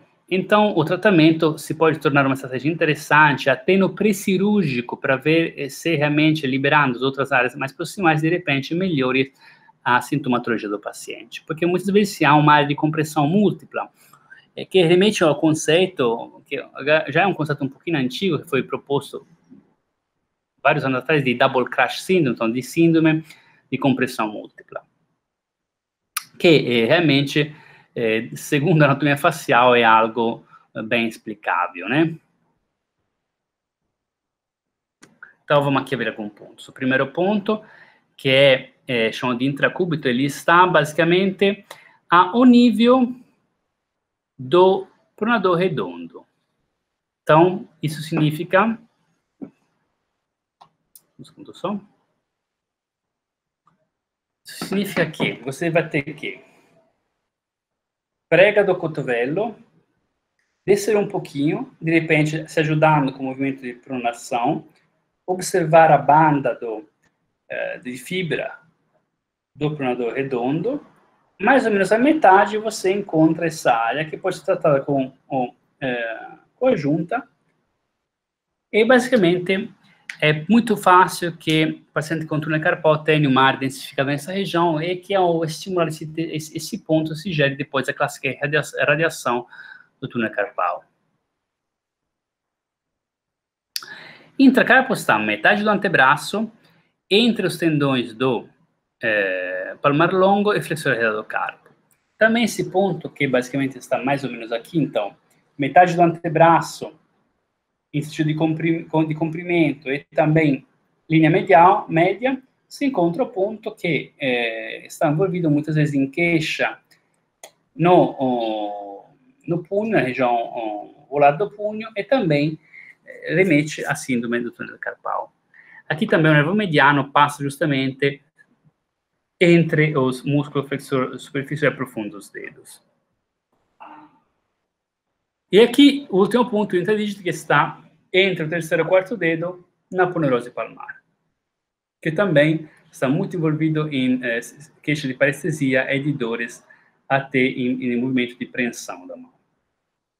Então, eu sugiro para vocês, de repente, se tiver algum paciente com essas queixas, de iniciar a avaliar esses pontos e tratá-los, e lembrando que é possível que haja um pouquinho de desconforto durante a estimulação desses pontos. O tratamento tem que ser mantido por 3 a 5 minutos, e normalmente depois de 5 minutos o paciente relata uma diminuição muito importante da sintomatologia, e também você vai sentir que o tecido desliza mais. Depois, durante o nosso curso, vamos guiar vocês para como palpar, como realizar a palpação de forma correta, como utilizar também o peso do seu corpo para que você não se canse muito. Algumas sugestões que eu já passo para vocês: evite de fazer quando está tratando com a junta, movimento de flexo-extensão do punho, mas o braço tem que permanecer estendido e o movimento tem que vir da cintura escapular.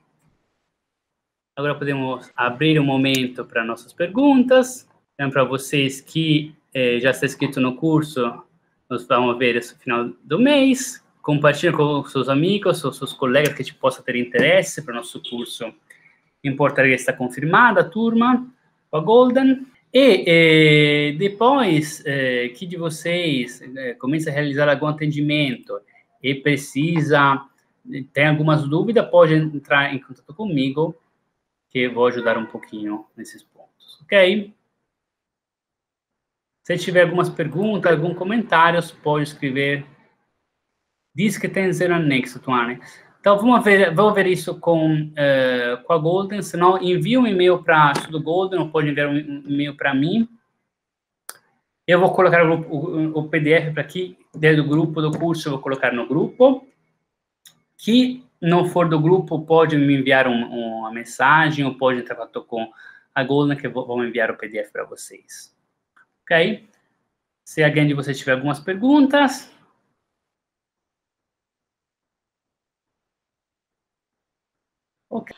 Marco, Sim, tudo bom? tudo bem.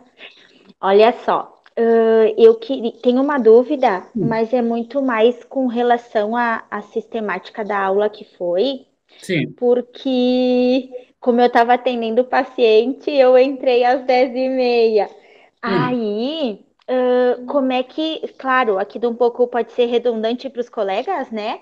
Porque provavelmente deve ter sido comunicado no sim, início da aula, sim. mas eu queria saber como é que vai funcionar a aula lá no 28.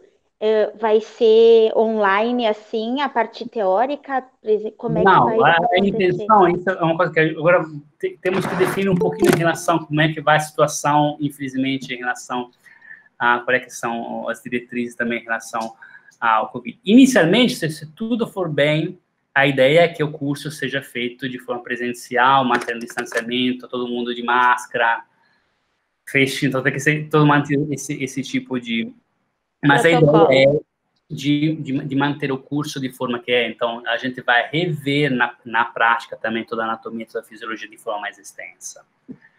Caso que isso não seja possível, depois vamos decidir um pouquinho, será uma decisão que será tomada junto com o Golden, com vocês, se de repente passar as aulas teóricas primeiro e depois deixar mais para frente a parte prática.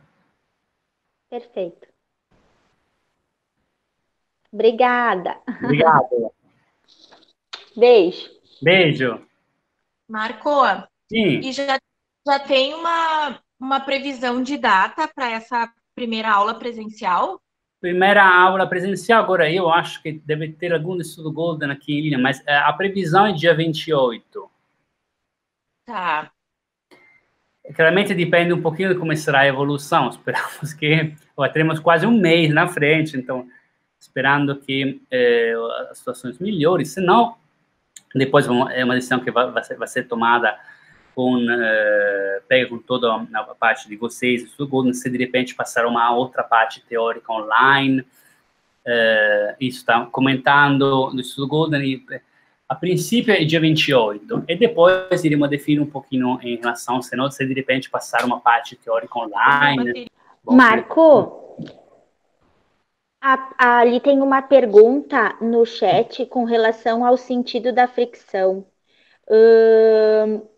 A gente se baseia, né, nos planos vertical, transversal, enfim, horizontal, e nesse sentido eu busco liberar o que está mais doloroso, Sim. porque provavelmente é onde eu vou ter mais densificação, né? Exato, exato. Agora, Pela lógica. sim, o que você vai fazer? Agora, a maioria das vezes, a direção mais restrita de movimento, que muitas vezes coincide também com uma queixa de dor, a estimulação da pressão, é em sentido transverso à direção das fibras musculares. Isso é o mais frequente. 80% das vezes vai ser assim.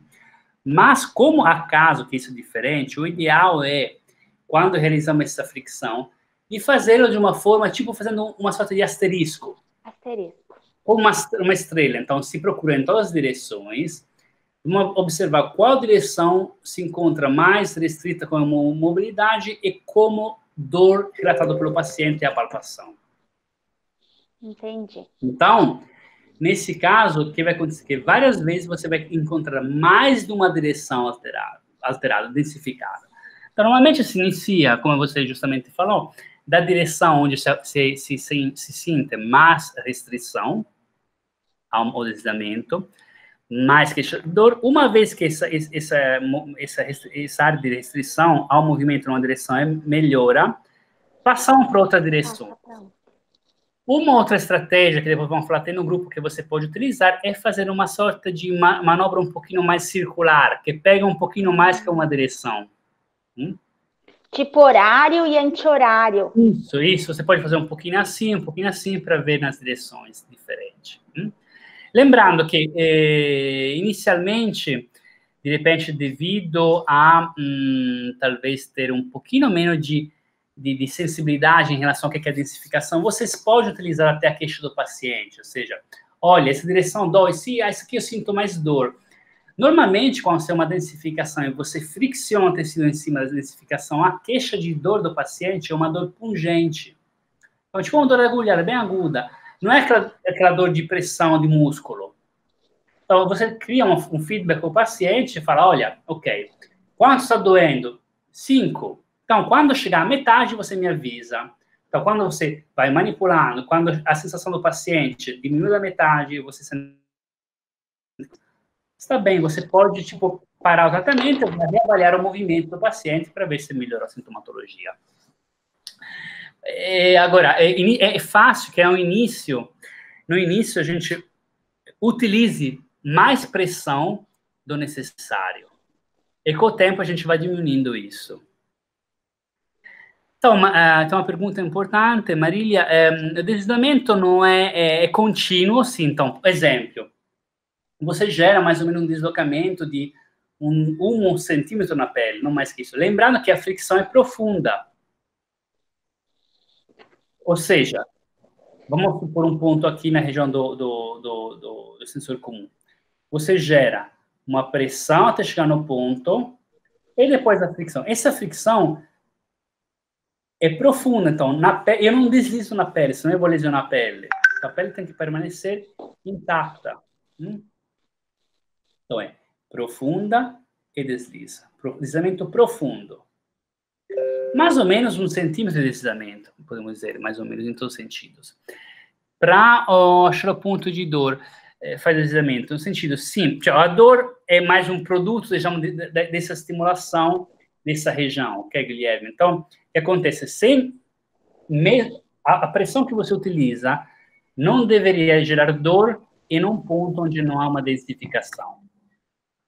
Isso para te dar mais ou menos também uma relação em quanto você precisa pressionar ou não.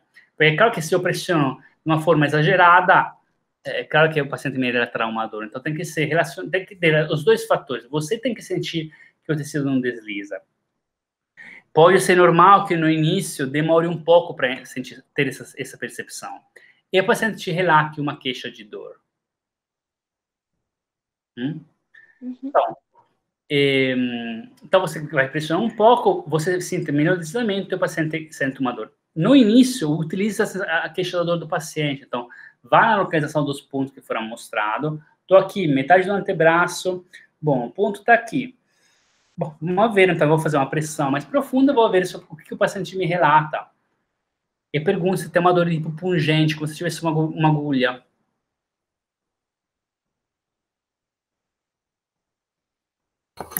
E a estimulação desse tecido, normalmente, depois de 1, 2, 3, 4 minutos, a dor relativa do paciente desaparece, você vai sentir que o tecido desliza mais, ou que como se o músculo tivesse soltado. 2 sensações que são possíveis. Posso fazer uma pergunta? Claro. Tudo bom, Marco? Tudo bem? São 2 perguntas, na verdade. Uma essa questão que a gente faz, a fricção, a gente, me corrija se eu estiver errado, mas a gente deve fazer do modo tangencial às fibras e não perpendicular, certo? Sim, mas lembra que algumas vezes você vai fazer, por exemplo, então, vamos supor músculo como, vou chamar uma relação, por exemplo, músculo sensor comum dos dedos, que tem um direcionamento, nesse caso, longitudinal. Então, eu vou fazer uma pressão profunda, perpendicular ao tecido, e depois eu vou fazer uma fricção, muitas vezes em sentido transverso às fibras. Mas pode ter algum caso que você sinta uma restrição também seguindo, paralelo à direção longitudinal das fibras. Mas a direção, a maioria das vezes, é perpendicular ao músculo. Há algum caso, por exemplo, que depois vamos ver mais no detalhe, em algum ponto, por exemplo, na região do cervical, onde a gente tem que passar abaixo de algum músculo. Então, a direção, nesse caso, pode ser tipo 45 graus. Alguma variação. Mas, em linha geral, é uma pressão profunda, chega à superfície do músculo e faz uma fricção transversa às fibras. Obrigada. E a segunda pergunta seria, a gente pode fazer esse tipo de fricção mesmo em casos agudos ou só quando tiver mais crônico? Sim. Não. Se pode fazer tranquilamente em caso agudo. Agora, ali varia um pouco, ali entra um pouquinho no questionamento de como fazer o raciocínio. Exemplo, eu tenho uma queixa de cervicalgia, por exemplo. E um ponto que depois vamos estudar, que está no elevador da escápula. E eu sinto que aqui o músculo está tudo contraído também, tem ponto trigger, tem tudo. Eu posso tratar o paciente com cervicalgia aguda? Deve, pode, sim, sem problema nenhum. Mas a questão é não tratar em cima da queixa. Então, isso é a questão, tipo, eu não posso...